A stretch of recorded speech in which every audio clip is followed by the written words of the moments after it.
The growth of the Nigerian telecoms industry and its contribution to the nation's GDP, which as at June 2014 was at about 9.3%, cannot be overemphasized. Based on this premise, telecoms industry stakeholders, infrastructure providers converged at a forum organized recently by the Association of Telecommunications Companies of Nigeria, ATCOM, to deliberate on issues bordering the industry, such as Infraco license, good corporate governance, and local content in Nigeria's telecoms industry, among many others.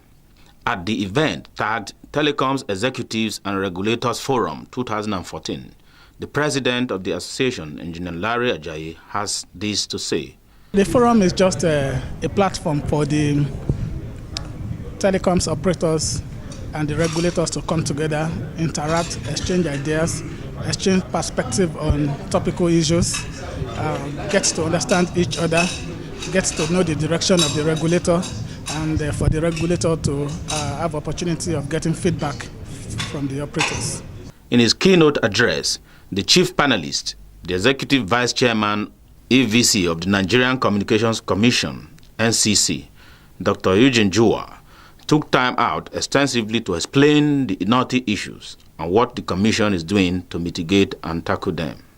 The wholesale wireless service access service license is a means being used by the Commission to encourage local participation in industry by removing the requirement for infrastructural investment by local players. The established facilities of the operating companies. In NCC, we feel that this has not been so in the value-added sector of the market. During the panel section, the industry players lent their voices in what appears to be some sort of lamentation, made a clearing call on the relevant government agencies and regulator to treat the issues raised very critically and with the urgency they deserve. We have to acknowledge the fact that since 2001, the liberalization of the industry, there is presence of Nigerians. I think there are some noted companies that have done very well, Nigerian-based companies, and I also recognize the contribution and acknowledge those that have invested their hard-earned currency to bring in knowledge, technology, and to also share in some of that transfer to Nigerians that are now heading up some of the largest entities in Nigeria in terms of revenue.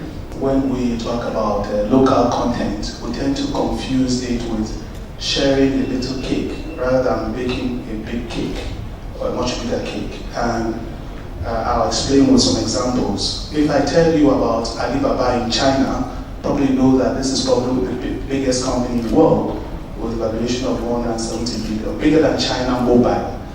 The connection, China Mobile, is a plumbing that enables the application of Alibaba. That e-commerce site cannot exist without the plumbing. The issue we have today, when we compare oil and gas and telecoms, is totally different. At the moment now, we're talking IP. At the moment now, we're talking Google, we're talking Alibaba. They don't have to sit in Nigeria. They can be done anywhere, 1 millisecond away, and the guy is co-locating outside Nigeria.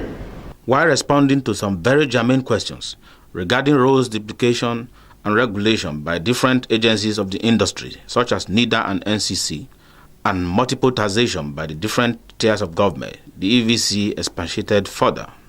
NCC is committed towards ensuring a vibrant telecommunication industry that positively contributes to the socio-economic development of the country through the articulation and implementation of frameworks, regulations, policies towards